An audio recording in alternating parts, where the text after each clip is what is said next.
What's happening, guys? Happy Wednesday, and welcome to the Dynasty WarZone, the People's Dynasty podcast. On today's show, we are going to give up some of our reactions, our rankings, our discussion about all things combine.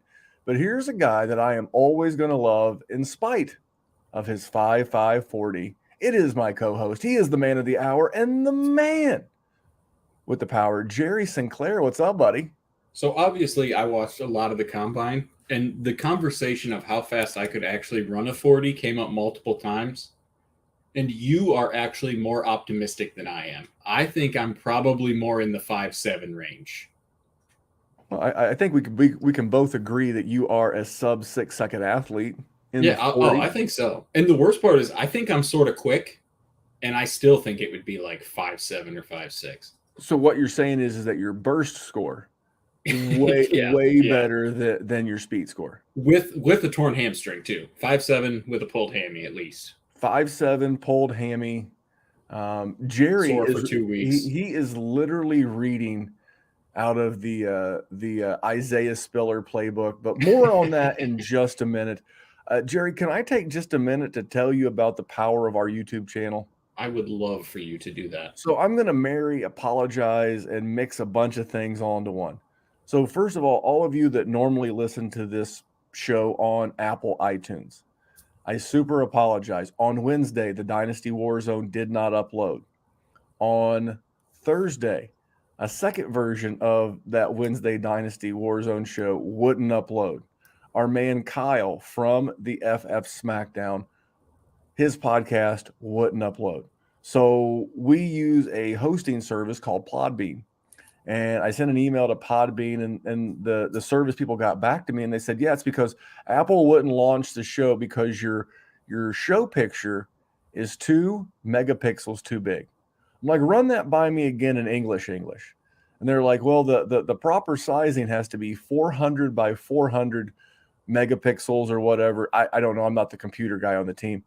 But they were like, yours is actually 402 by 400. I wish I was kidding you. I wish I was kidding you. Thanks to some help from Kyle from the FF SmackDown, we got it fixed. And on Sunday, we had like 3 Apple podcasts drop all at once. So we got it figured out.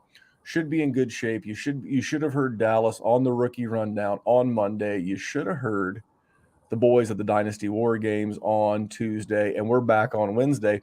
But you wouldn't have missed this show had you been subscribed to the Dynasty WarZone YouTube channel. Because not only would you have gotten it last Wednesday, you actually would have gotten it retroed back to last Sunday. So YouTube channel, it's always there. And by the way, subscribe everywhere, not just on iTunes. Have a backup. If you listen on Spotify, back it up on Podbean. If you listen on Apple, back it up on Spotify. It's not because we don't miss shows. We've never missed a Wednesday in almost 4 years. It'll be 4 years, like around the first weekend in July. Amen. We don't miss shows. So if it's not there on Wednesday, you, especially those of you that are new, that don't know the consistency of the Dynasty WarZone, it's out there. So YouTube, Podbean, Stitcher, Apple, and while you're there, leave interaction. Leave a 5-star review. Leave a thumbs up on the video. Leave a comment. Talk about Jerry with that cap on backwards. He looks kind of like a young Marky Mark. You might be dating yourself a little bit too much for a lot of the listeners, but I do appreciate it. That's a compliment for me. Like a young Mark Wahlberg, maybe more Donnie Wahlberg than little New Kids on the Block action. Okay, I'm thinking of like his TV run, but at any rate, he was much older in his TV run, Jerry. But at any rate, Dynasty WarZone, just go to YouTube, search it, you'll find it, subscribe, you'll never miss a thing. And if you're already a podcast consumer, get a backup podcast feed. So there you go. There's a little life lesson. That's not just a Dynasty WarZone thing. That could be any of your favorite podcasts. You ain't lying. How do you consume yours? I'm an Apple guy. But that's the thing. But I have Spotify, and I have been backing up like some of us smaller independent podcasters. My boys at the FF Dynasty, we've had those guys on. It's good. So I use Apple, but I have Spotify as a backup. I know people are like, you listen to that there, Joe Rogan.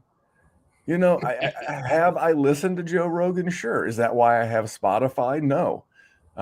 If Joe Rogan has a guest that I like he recently had on former UFC fighter Michael Bisping, good conversation. So I listened. Some of the other wacky shit, I don't listen. Yeah, I'm not a conspiracy theory guy, so I haven't listened to a ton. But I everyone, like you said, if he has a good guest, I'll listen to him. This hat, not a tinfoil hat, so I don't believe in conspiracies. Yeah, me either. But Jerry, you know what I do believe in? What's that? Good people, bad tweets, and I found a doozy. Now, those of you that know me know that I am a huge comic book aficionado. Jerry, is that fair? That is absolutely fair. I believe the artistic presence on your arm would suggest it. So huge fan. So I definitely love it. But this comes from Mr. Matthew Seward. I don't know, at Matt Too Frosty on the old Twitter machine.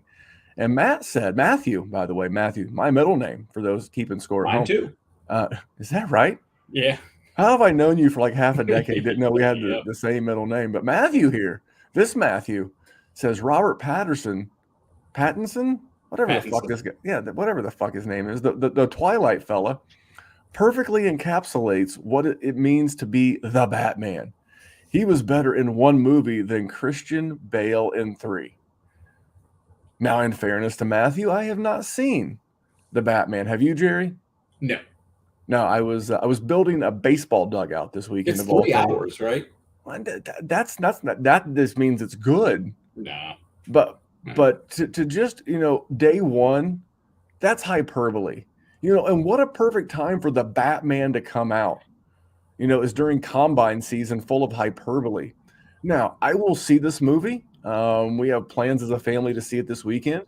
My wife, from the Twilight days, is a big Robert, whatever the hell his name is, fan. My son and I love, comic book movies. So we're going to go see it on Saturday. So it's definitely in the cards. But, dude, Christian Bale was great. And just to sit here and say he's better than Christian Bale is like, have you forgot Michael Keaton? And if you want to get super campy, Nick at Night from way back in the day, Adam West. You kidding me? Jerry, I'm shooketh to my core. I'm not a huge superhero movie guy, but I don't hold that against you. Christian Bale was a good Batman, I thought. And I don't know about Robert Pattinson's portrayal because, like I mentioned, I haven't seen it, but nothing I've ever seen him in suggests that he is going to compete. He was in Water for Elephants. Did you ever see that based on a book? Mm-hmm. Look at that, Jerry. I hate these are movies my wife made me watch. I don't know. I haven't seen it yet, but I'm fascinated. But Matthew's a great follow. He puts out a bunch of good football and Dynasty content. And then I forget the other person. He said that The Dark Knight Rises, the final of the Christian Bale trilogy, the one with Bane, was like his number 8 Batman movie of all time. That's also a horrible take. Horrible.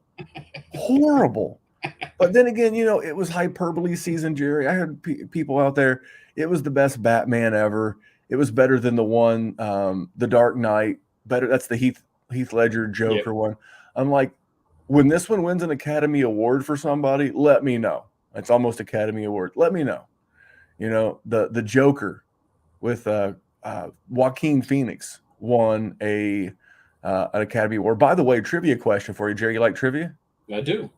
Only 2 characters in the history of cinema have won the Academy Award for 2 different actors. One is the Joker. We just mentioned that one for Heath Ledger and for Joaquin Phoenix. Can you name the other? You're a man James of history. Bond. It's got to be James Bond, right? No, it's actually The Godfather. Marlon Brando won the Academy Award for the portrayal of older Vito Corleone, and then Robert De Niro won it for the portrayal of a younger Vito Corleone in 2. How you like that, Jerry? Look at this. Learning new things every day. Learning new things. That's what we do over at the Patreon. Patreon.com/Dynasty WarZone. Wrapping up patron, was it 13? Yep. mean, you guys are letting me steal the back end of this draft. Bro, you can have every dirt ass player that's in the back end of this draft. We're in round 21, I think. Oh my god, it's scraps. It's absolute scraps. Oh, this is where Dynasty. This is these where are the players Dynasty you're gold. cutting. Don't lie to these people. No, I got Benjamin. I got Harrison Bryant. I've got several guys that. Hey, you know what? I only need one game to unload these guys, but it won't happen to our patrons. It won't happen to our patrons over at patreon.com. It will happen to you for a third. That's how that works. But that's the beauty of it. It was good weather here in the Midwest this weekend. Still guys talking football in the chat, getting after it, talking about the startup, all kinds of goodness. And if that's what you're into, come on over. On top of that, you're going to want help in your rookie drafts. Right, Jerry? No, absolutely. That's what we do. I just recorded a podcast tonight for our patrons before we jumped on, dropped up 32 players, ranked 32 players, 6 QBs, 11 wide receivers, 10 running backs, 5 tight ends. All rookies. Rookies. In there too. Post combine. And that's the kind of stuff you get for $5 a month over the Dynasty WarZone Patreon. Now, I've heard of others for $10, $15, even $20 a month. $5 gets you a month of goodness over at Dynasty WarZone. You're going to get 4 extra podcasts a week. You're going to get in the group chat. You're going to get help with your rookie drafts, startup drafts, and so much more with me and the gang and Jerry and the gang. Forgot about Jerry. It's that hat on backwards. Colin Cowherd, not a hat on backwards guy. Yeah, no, I had to hear about it with Matthew Stafford when he was in Detroit all the time. I bet you did. But patreon.com/Dynasty WarZone, the sponsor of Good People, Bad Tweets. Jerry, there was a combine this week. Randall, what were your initial takeaways from the combine? For one, let me just say that the combine is the first holiday in the Dynasty offseason. There are several. Now, granted, the draft is one of probably the pinnacle holiday outside of opening day. But the combine is hype season. And Randall Young, it hit like a nuclear bomb because wide receivers went absolutely bananas on the 40, which is by far the absolute sexiest thing that happens at the combine outside of those spandex. And everybody ran fast. Everybody loved it.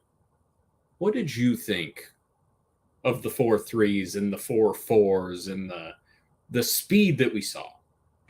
Should we take it seriously? Well, of course you should. It's a historical data point leading to success. But here's the thing. Have you ever seen, speaking of movies, we were also an Academy Award winner. Have you ever seen the movie The Color of Money when Paul Newman, Tom Cruise, way back in the day? If you haven't, it's a classic for all you youngsters. Billiards, right? Billiards, pool, yeah. Yes. A young Tom Cruise, Paul Newman, fantastic movie.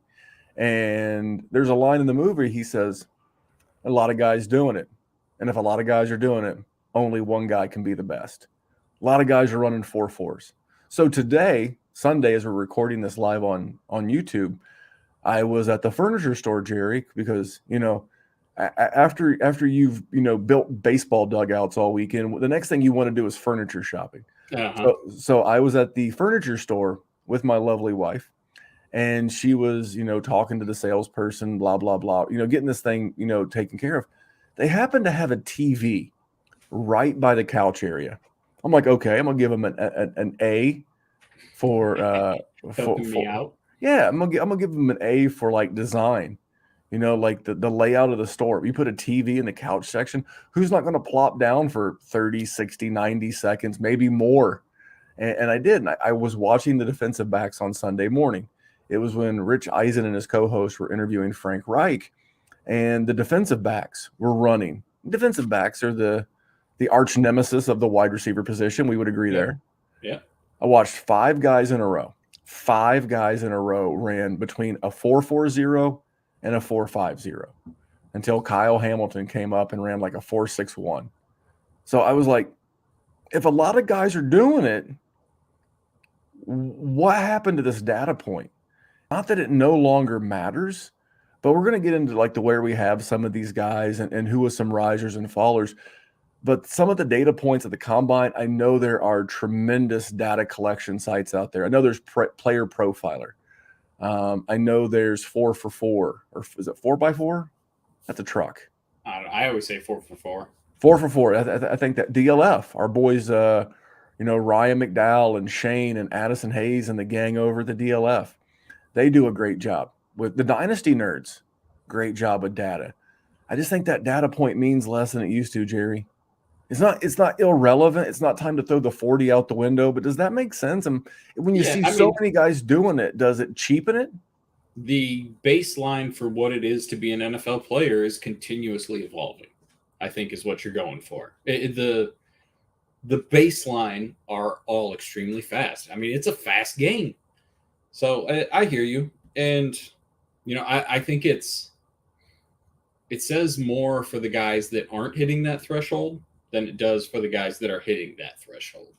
I think, not to say like a 4.52 or anything is slow and you're not going to be able to make it. And I'm not vomiting that nonsense like certain people will. Absolutely.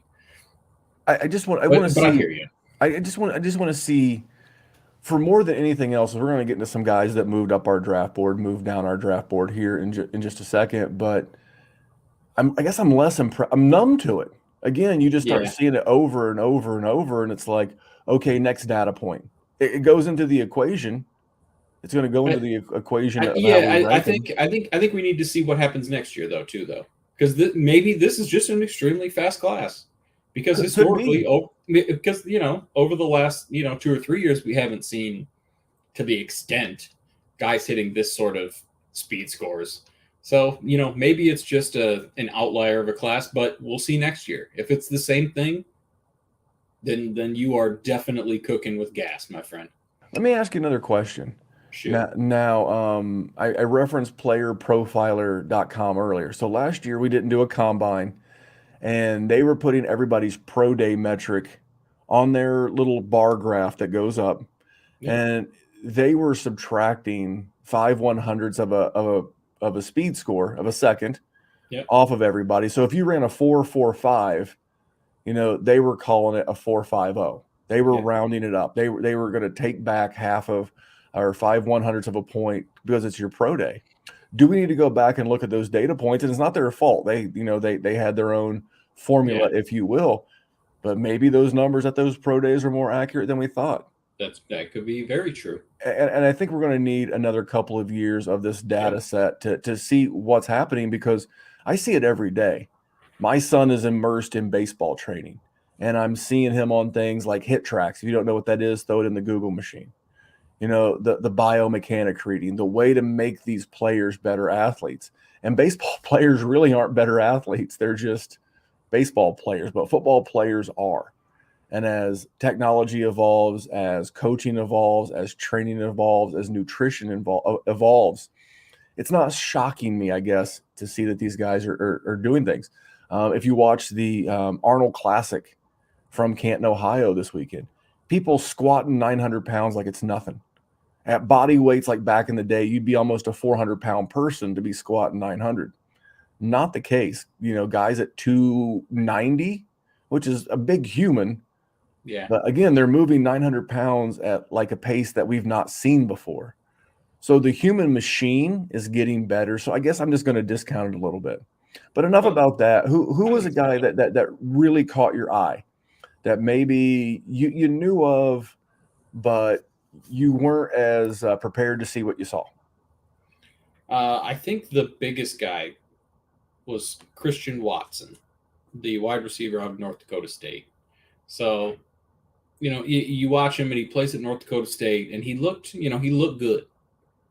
I didn't know he was going to run in the 4.3s. That is, I mean, when you're 6'4", when you're 200 pounds, and you can run a 4.36, that's just silly. And he had a 38-inch vertical, 39-inch vertical, something. Maybe this is just Jerry falling for the big guy that runs fast. Done it before. Hopefully I don't fall for it again. I'm not going to say I'm going to overdraft him, but it was a guy that was sort of one of those fringe second-round picks that I think is going to creep up much more, especially depending on where he lands in the draft. So that was one of the guys that I was not necessarily ready for him to just shine, really, and he did. So that was good to see, especially because some of the other big names just didn't. For me, I had a couple. I was like with Watson, I would have traded that. What was it? 4.36. Mm-hmm. I was he 6'3". 6'4". 6'4". I would, but he weighed like 209 pounds. 208. Yep. 208. I would have much rather have had him run like a 4.44 or 4.42. Yeah. At like 215 pounds. And I hear know we're He's splitting got big hairs. mitts too, which is nice. 10.1, Sure. the opposite of Kenny Pick. So Yeah. that's good. Wow, man, at 8.5. I said if I was Kenny Pickett, I would wear my jersey number would be 8.5. So for me, it was your boy Kenneth Walker. Okay. You know, he kind of came out of nowhere, ran a 4.38. You know, actually, he's one of those few college players that actually measured up to his actual height and weight in the program. Normally, on a college program, when they tell you a guy's 5'9", he's 5'7". Yeah. And when they tell you he's 215 pounds, he's 208 pounds. But he weighed in at 215 pounds. He was 5'11", and it really wasn't so much the 4.38 40. It was really the way that he looked in the passing game for me. Yeah, I hear you. Just because it's one of those things. Just because you haven't seen someone do it doesn't mean they can't do it. So he fell into it. So I let's just start the running back positions. I'll give you my absolute truth at the running back position. Okay. Here's my absolute truth. Breece Hall is my 101 and Kenneth Walker is my 102. Nothing is going to change that on draft day unless Kenneth Walker either A, lands in a horrible situation like he gets drafted by Indy, something like that. Right. Or he pulls a Darius Geis, and I'm not going down that road. Mm-hmm. Or he falls to the 5th round of this draft class. I don't see any of those things happening to him or Breece Hall, so it's going to be hard for me as an absolute. And I will move if there's a big enough data point or bit of information to make me move. But for right now, I'm leaving Walker at 2 and Hall at 1. What are your thoughts, Jerry, and what was one of your absolutes coming out of the combine? So as far as those two are concerned, I think they separated themselves a ton. They both ran like lightning. They both have good size. They both had production. They were already, the elite prospects, and they just separated themselves. I don't think I will take other running backs.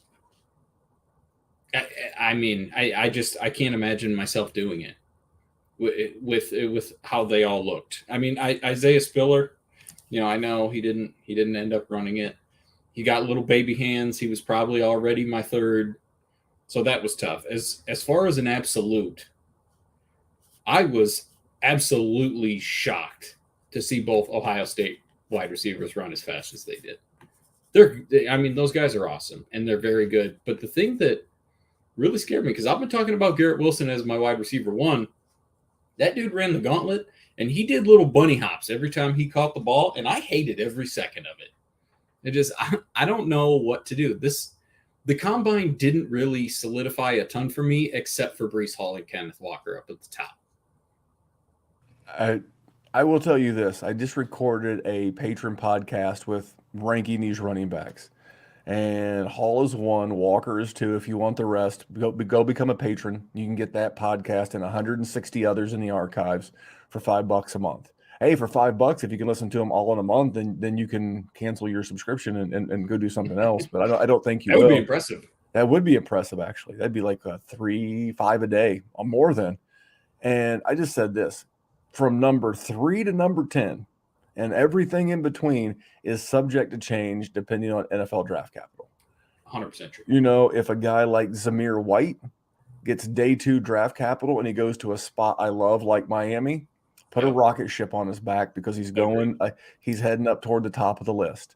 If a guy that I like Rashad White, again, gets drafted to Indy or Tennessee or a place with a crowded backfield, he's going to go further down my rankings. This is far from a bulletproof running back group, but there is enough intrigue here. I do want to talk about Kyron Williams a little bit. That we have to. 4.740. What were your thoughts? Elijah Holyfield. It was Elijah Holyfield of like 3 years ago. And it sucks because but Elijah Holyfield was like 230 pounds a man. I agree. This guy is sub 200 pounds. Yeah.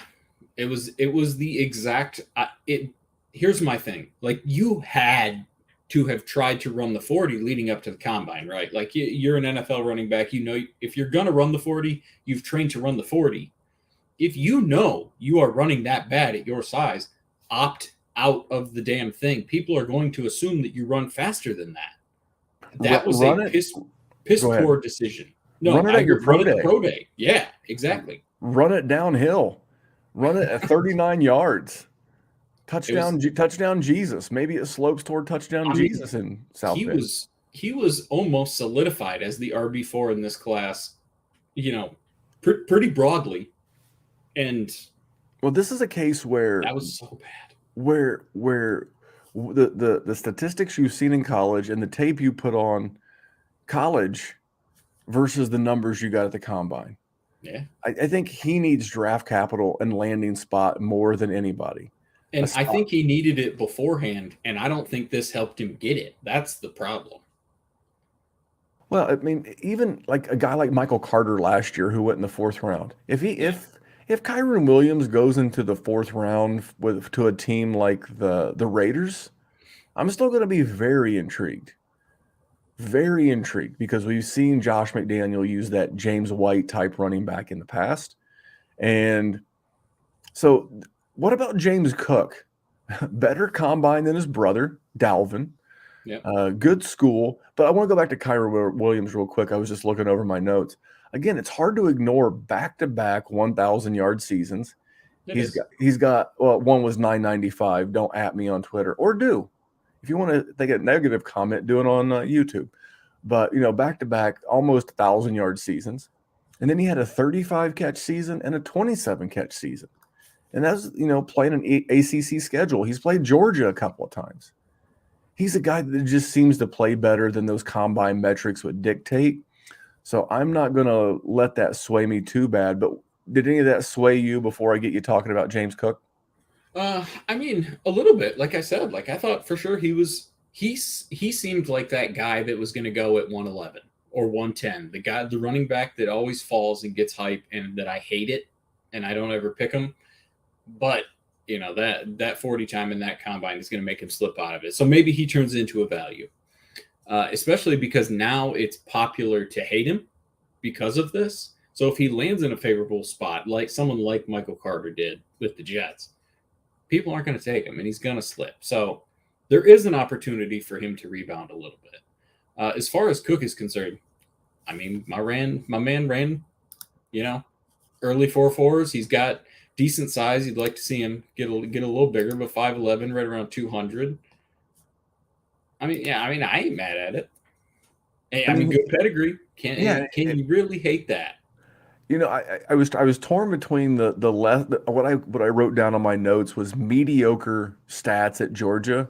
Yeah, but it's like he was in the backfield with a guy like Zamir White. It wasn't like he was in there with crumb bums and shoe clerks. He was in there with ballers. So, again, all of these running backs need so much draft capital and so much situation to move up or down the rankings. But I do want to jump into the quarterbacks, and then we'll wrap up with the wide receivers a little bit more in depth. But are you drafting anybody? Do you? So let me ask you this. Let me rephrase my question. How many quarterbacks do you see going in the first round of the NFL draft? Yes, sir. 2. I think it's going to be 2. Really? Okay. Yeah. Well, then I will. Then I love my number even more. So last Wednesday night, I jumped on the live stream, and we did an NFL startup with the guys over at Toilets to Titles. And I was talking about this class, and I was like, I think the number Vegas is going to hang, or I guess I could say New Jersey, whether it's FanDuel or DraftKings or whatever, of number of quarterbacks to go in the first round. I said if it's 3.5, I will break my phone smashing the under And you're saying 2, so maybe even 2.5 is in play there. I just don't think. Which 2 do you see for sure? I don't. I see Malik Willis going for sure. I just think he presents as somebody that someone's going to take a shot on, and then it's whoever somebody falls in love with. I don't. I think the rest are just dudes. Dude, I was so unimpressed with this class. Yep. I mean, I got to say, Desmond Ridder caught me a little off guard with 4.5 speed. Yeah, that's not bad. And I know people, and it was cool mix too. Yeah, I don't think it was staged or planned, but you saw Malik Willis outside on the streets of Indy give a homeless person some of his combine gear. It seemed to be a genuine moment, but for me, it's like he just wanted to show off his arm. Remember last year, Zach Wilson at his pro day ran to his left, threw the ball back across his body, threw like about a 40-yard dime, and hit the wide receiver right in stride. Mm-hmm. Now, I counted this big throw by Malik Willis at the combine. It was 53 yards, and he missed the wide receiver by 2. So it's great that you can chuck the ball down the field, but I don't know. The more I hear people talk about Malik Willis, he's a project with upside.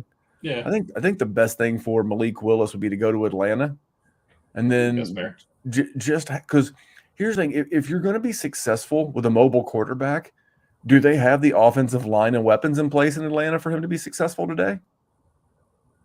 Not really. So why not draft Malik Willis today, right? Let everybody know Matt Ryan is our quarterback for 2022 because they can't cut him. They can't trade him. He's got like a $40 million cap hit. So why not draft Malik Willis, spend your cap money, whatever little you have, and the rest of your rookie picks on the defense. Go win a division. With Matt Ryan, you have the best quarterback in the division. You can win the NFC South, maybe host a home playoff game if you do win the South, and then maybe you can get a little hot in the playoffs. And then next year, you're going to have Matt Ryan's salary off the books. Then you can use your free agent money and your draft picks in 2023's offseason to build an offense around a guy like Malik Willis. That's how I see Malik Willis panning out and being successful. If he goes to a place where a team can install an offense and weapons around him to make that work. I mean, I would love it. The thing about the combine and quarterbacks, though, is it really shouldn't sway you because it's sort of useless. Like, except for in the case of like someone like Kyler Murray. Like, you wanted to see how fast Kyler Murray was because he was a mobile quarterback. And, he ran in the 4.3s or whatever he ran. But as far as like the throw, like the Malik Willis throw, I don't need to know how far these guys can throw the ball. I know they can throw 50 yards because you're not in a situation where you're going to be a starting quarterback in the NFL and you can't throw it 50 yards at 22 years old. That is just not a situation that exists. So the combine doesn't really do much for me as far as that is. I need to see where they go in the draft, who they go to in the draft, what the situation is to correctly assess their value. All right. Well, outside of that, like Matt Carroll didn't perform at the combine. Corral. Yeah, Golden Corral got hurt, and I'm a little bit worried about him, and I'm a little bit worried about Sam Howell. Because Sam Howell's got that Baker Mayfield, except he ran a bunch in college, and you hope he doesn't have this mentality that I can outrun defenders. No, you outran defenders in the ACC sometimes. Yeah. Did you see Jared Davis run like a 4.78 at 300 and some odd pounds, and Kayvon Thibodeau run like a 4.65? Yeah, there's a lot of those guys in the league. A little bit different in the NFL than it is. I don't see good things out of this quarterback group. I will have none of them. I will have next to none of them just because I don't value them. I mean, the more you hear about NFL insiders talking about how Mitch Trubisky and Marcus Mariota and Jameis Winston and Carson Wentz, if he gets cut by the Colts, that these are the quarterbacks, these are the bridge guys that NFL teams are going to be looking toward if they miss out on Aaron Rodgers or Russell Wilson or Deshaun Watson. That should tell you everything you need to know. That Carolina could be willing to go another year with Sam Darnold because this quarterback class just isn't worth it. It should and you know what? I'm actually going to give the Bears, who I normally kick in the dick every time I get the chance, but I'm actually going to give a tip of the cap. Maybe the Bears front office at the time had looked into this year's draft class and said, you know what? It really doesn't matter if we trade up and get Justin Fields, because next year there's not going to be a QB worth spending a mid or early first round pick on. So I'm kind of going to give the Bears a retro pat on the back as opposed to their normal kick in the nuts. Jerry, how about that? Look at that! What a nice guy. Yeah, All right. I don't think you're wrong either. All right, I do have one tight end nugget for you. Okay. I do kind of like Jeremy Ruckert out of Ohio State. I know he doesn't have the best production profile. No. But here's the thing. Do you remember a guy who did have a good production profile out of Ole Miss named Dawson Knox? Yeah. Do you remember who his teammates were at the wide receiver position? He had some stars. Yeah, DeMarcus Lodge, A.J. Brown, and D.K. Metcalf. So can you name some wide receivers that Jeremy Ruckert has been sharing the field with the last couple of years? Quite a few, and we talked about a few already. And we're getting ready to talk about them again. Yeah. So my thing of it is if he gets the right combination of team and draft capital, let's say Ruckert to the Chargers in the third round. The Chargers don't address tight end. They don't address tight end via free agency, and they pluck this guy out of the third round. He's in talks for your tight end one. The Colts. He's in talks for the first round in a premium draft. I think you're right. I think like that 112, 201 turn range. I don't think that's unheard of. I mean, not a special athlete, but Herbert. I mean, what do you want? I mean, he's the kind of guy that, he feels like a quarterback could rely on him. So that was my one tight end nugget. I do like Trey McBride. Yeah. I mean, I do like the fact that when you go to a small school and everyone knows you're getting the damn ball from a quarterback who's not going to the pros, and they still get you the damn ball, says a lot about the talent at hand. So those are my tight end nuggets. Jerry, do you have any tight end nuggets? Just a little bit on McBride. So one of my buddies that I have been friends with for damn near 2 decades, he's a strength and conditioning coach, and he was at Colorado State with Trey McBride. And, me being the Dynasty guy, this was a couple years ago, I said, who do you got that's good? And I believe his exact words were, I have to bleep one of them because of YouTube, was this McBride kid is an effing tank. So that was, and 2 years later, here we are talking about him again. So he might be onto something there. All right. Well, I'm pulling up Jeremy Ruckert's metrics. Yeah, he was an average athlete. 4.7, 640. That's 54th percentile. I mean, you can't hate on a tight end doing that kind of stuff, though. Good vertical jump. Good scouting grade. Yeah, 6'5", 250. Looks like a ball player. 21 and a half years old. So I like Ruckert. He's my cute. He's in that tight end 2-3 range for me. Yep. All right, Jerry. Let's go to wide receiver. Let's wrap this thing up with speed. Not on speed. Speed's bad. But big takeaways from the wide receiver position. All right. Well, I'm going to ask you first. Treylon Burks. We talked about the 4.4s. He did not get into the 4.4s. Now, he's 6'2". He's 225. He's a big fella. He still ran well at 4.55. We were a little scared about him coming in. He's got a little too much N'Keal Harry for me, but also a good guy. I think we got to wait on the draft capital. I'm not going to overreact too much to the 4.55 and everything. But what were your thoughts? I would like to see him trim down to like 220, 215. It's hard to say that any of these guys look a little soft, but he looked bloated, like there was some water weight there. It changed nothing for me. Going into the combine, he was my wide receiver 2 in this class. Coming out of the combine, he is my wide receiver 2 in this class. At least as of right now, that's one of those absolutes.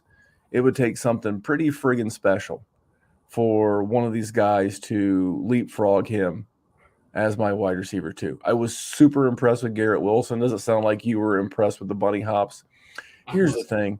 He just looks like the kind of wide receiver that in 2022, the way we play NFL football, the way the game's officiated, the way the game's called, the way the offensive coordinators scheme it up, he just seems like the kind of guy who wins where it matters in fantasy football in 2022. So if he lands in, I think, believe it or not, I think he could be huge for Baker. I think in the same way that Jalen Waddle has been huge for Tua Tagovailoa, I think if Wilson were to land in Cleveland, that would be huge for Baker. So I was super impressed with Garrett Wilson. Did anybody fall at the wide receiver position for you?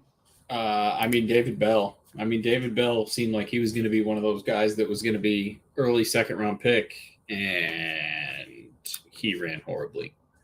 He was the Kyron Williams of the draft class, which it was unfortunate. You can't run a 4.67 or a 4.65, excuse me, at 6 foot. Like you just can't. Not in the modern NFL. So that sucked because I really like David Bell and I think he's a talent. So hopefully somebody gives him a shot, and if he's in a conducive situation, maybe he becomes a value, because I really do like David Bell. But that was bad. That was bad on a level I was not ready for.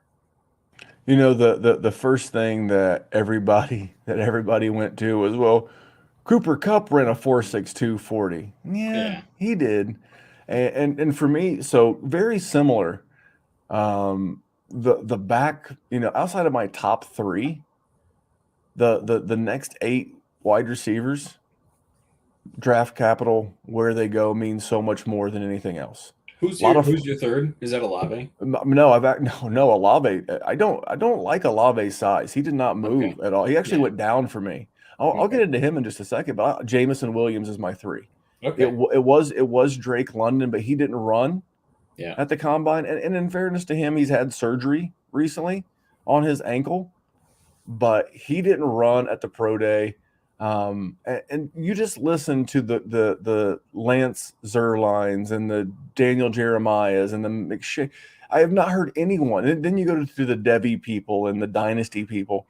Everyone loves Jamison Williams. And I'm asking myself, are we making a mistake pushing him down our board because of the ACL?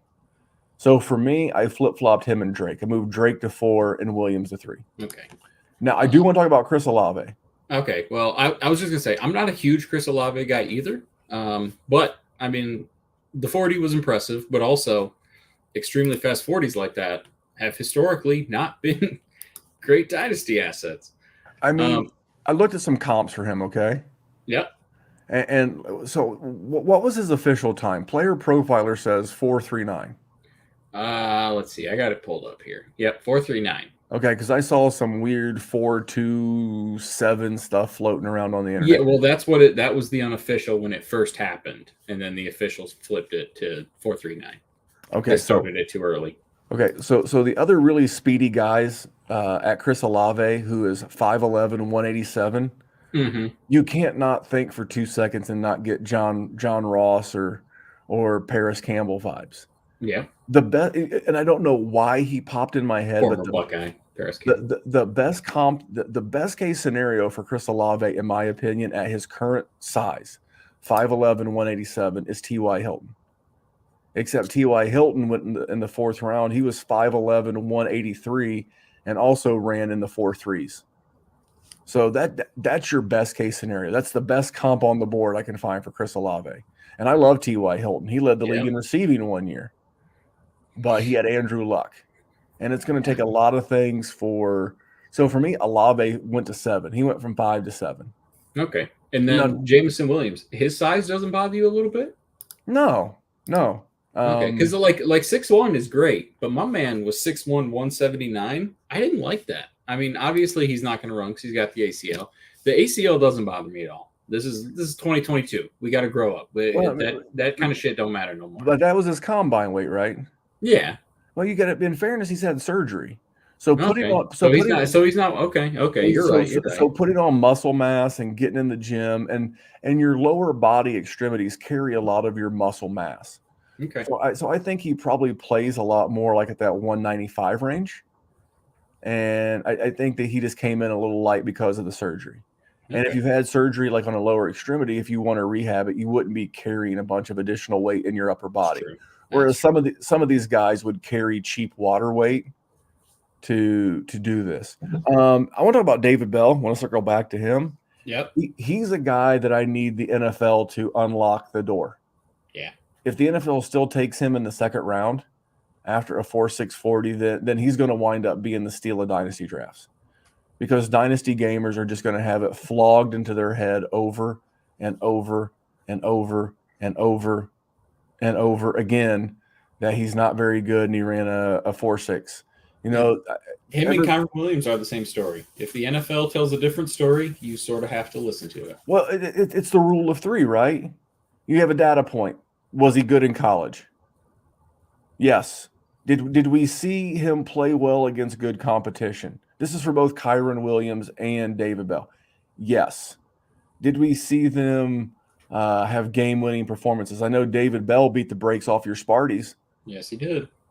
So that's a positive data point, is the college track record. I mentioned earlier about Kyron Williams having 2,000-yard seasons. There are good data points there.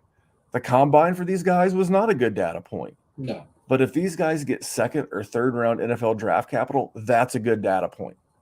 And the ones that really matter, there's nothing against the analytics, but the analytics and what was successful 5 years ago is not successful anymore. It doesn't matter. I don't always want to be the guy who reaches for historical outlier comp, like the comp that Malik Willis is the next Josh Allen. Hold your horses just a little bit. See, Josh Allen was a 21-year-old declare.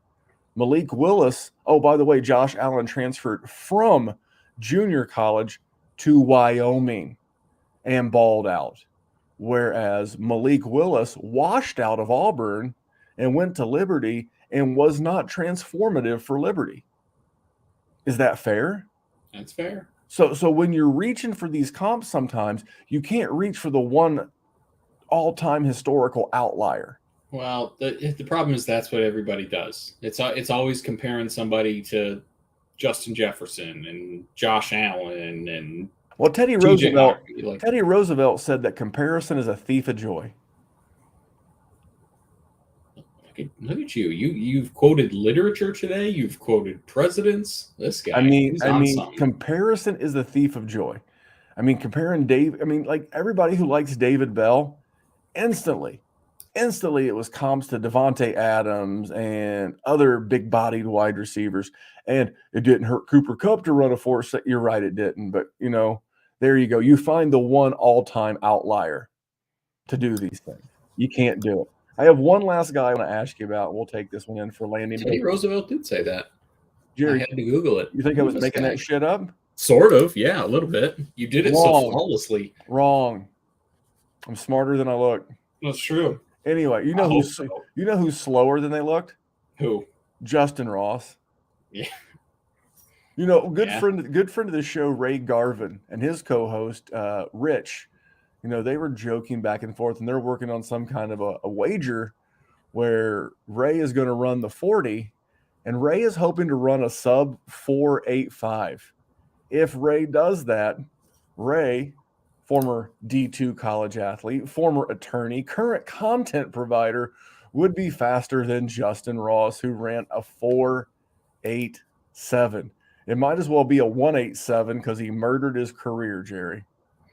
Yeah. It's brutal. Unfortunate. He was a Debbie Darling for a while too. So that's and there were so many sites that were just raving about how he could be the steal of the draft, and they were hoping he was going to go at the top of the second to Jacksonville or the top of the third to Jacksonville and reunite with Trevor Lawrence. I was like, man, that was a horrible performance, Jerry. You know who is going to be that guy, I think, and it's George Pickens from Georgia. You know what? One of my bigger movers. I moved him up. I moved him up. I won't say how high is high, but I moved him up a bunch. The NFL is going to tell us, but I agree with you. Good speed. Big guy. Big guy. I just, that big-bodied fast receiver. I'll take the 6'1" guy who just seems like they get separation at ease. I agree with you, but he was also a guy that was a second-round pick that, he could be moving up. So, we're talking about taking him probably 109, 110 at the highest. And I think that's sort of fine. I think, N'Keal Harry was the 101. I will say this: that kind of thing has moved the bar backwards. a guy like Pickens in the right spot feels like you're maximizing your draft pick. Yeah. If it feels like at 6'3", I think it was 205, 4'4" neighborhood 40. A lot of upside there. A lot to like. Georgia pedigree, and that's a guy at what was again 4'8", I believe. Yep. If I remember, huh? Yep, right in there. Small hands though, not good. A little bit bigger than Kenny's. That's all right. For me, it's that he had an ACL a year ago. Yeah. Didn't play until the championship. Yeah, he didn't. Maybe a little against Michigan. I was going to say I thought he played in the semifinal and even the SEC championship game. That all being said, he's a guy who's less than a full year removed from an ACL surgery, and now he's going to be going into year 2. So there's a world where he could have even ran faster at 6'3". So again, I don't want to paint these guys with a broad brush, but there was a lot to take away, Jerry. But we're coming up on combine season. Yeah. So let me just say that I think free agent season. Yeah, free agency. I knew where you were going. My bad. I should have corrected you. But I was just gonna let you go. Yeah, I think the biggest thing is that it didn't tell us a ton, like we said earlier. Just to reiterate, outside of Breece Hall and Kenneth Walker, I do think they separated themselves, and I think we don't have any damn idea what the rest of it's going to shake out as. Now, we can talk about it, and we have to talk about it because it's the one thing we've got, and the whole community's doing the same thing. Don't get me wrong, but the NFL draft is going to tell us who's going 3 in our rookie drafts, who's going 4, who's going 201, who's going 301, because it is an absolute cluster F word right now. And I don't think you disagree with that. No, and I posted this on Twitter, and it was actually one of my more liked tweets in a while. I was like, how much did the combine move my Dynasty rookie rankings? And I was like, moderately. Moved a couple of guys up, couple of guys down. I think Alave was my big move down guy at 2 spots. But like the NFL draft could completely throw that right out the window. They could, if he goes to the right spot. Yep. He's going to get the slingshot treatment. I agree. You just, again, I look at all these things like a data point. It goes into the formula. Now, I'm never going to be my model guy. No. I'm not going to be my model guy because it's not as simple as putting it into a spreadsheet. Nope. I mentioned your boy Colin Cowherd earlier. He says this a lot on his show. He talks about, analytics, and sometimes there's the mananalytics. Sometimes you got to look at the dude, what he did in college, and it's not just data, points on a spreadsheet. If it was that easy, the hit rate would be higher in the real NFL. Remember that, by the way. Yeah. Remember that, by the way. When all these dynasty services and Twitter content providers talk about how perfect a prospect is and how they can't miss, remember, these guys. NFL isn't that good. You know what? I still have it somewhere. I'm going to tack it on to the back end of this episode. It was the famous RJ Bell segment where he talks about, if you think you're such a scout, go to your local NFL franchise, tell them who you are, tell them that you're going to break down some film for them, and just see how that goes. We're doing the best we can with the information we have. So I'm never going to pretend to be something I'm not. I'm not a data scientist. I can use data. I can use film. I can use data points to create a process to where I can help you draft some pretty good dynasty players. And we've been doing that for 4 years, Jerry. Yep. And if you want consistently every week at that, consistently building winners for me over 4 years. For Jerry and I as a team, it'll be off 4 and years. on. Yeah. No, for us as a team, as the Memphis and Jerry team, the Jerry and Memphis team will be officially 4 years in June. But you know what? We've been building winners for a long time. We're glad you're hanging out with us. Jerry, I'll be back here next week. We'll be talking free agency. We'll be talking buzz because it'll be just before the free agency. We'll be talking in legal tampering period next week.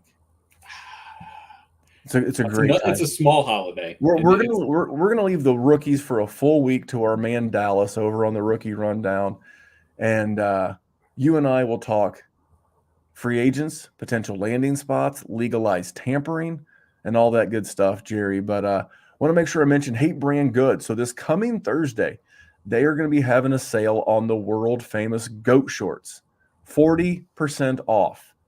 They also had, and I love the way Matt owned this. He had a mistake. The brand is spelled HVIII. That's H in the Roman numeral for 8. Hate. HVIII. On the screen printing, they forgot to put an I. So now it's like heaven ? Yeah. But they're going to be selling that collection with an imperfect logo for 40% off. And the last time they had a big, huge sale like this, the promo code Memphis still took an additional 10% off. So head over there. Great chance to get some goat shorts. You can use them in the summer to work out. You can use them at the pool. They do double as swim trunks. I've done it many times. And you'll have something that your friends don't have, and you'll look unique. You'll look good. High-quality goods. That's the HVIII.com. Promo code Memphis. Jerry, let's get out of here. I'm glad we got the mystery mock draft podcast up. Maybe in a couple of weeks we'll do a mock draft and we'll get some friends. Oh, baby, don't get me excited like that. And maybe next time we'll go 2 rounds. See, now you're really getting me going. See, I told my wife that once, and she knew I was lying too. Yeah, but until next time, that old 2-rounder may or may not be here. That man's name is Jerry Sinclair. My name is Memphis. You can follow the show at Dynasty WarZone on Instagram and Twitter. And here at the Dynasty WarZone, Jerry, what are we doing? We're just trying to make the world a better place for fantasy football. Thanks for tuning in, guys. Have a good week. See you soon.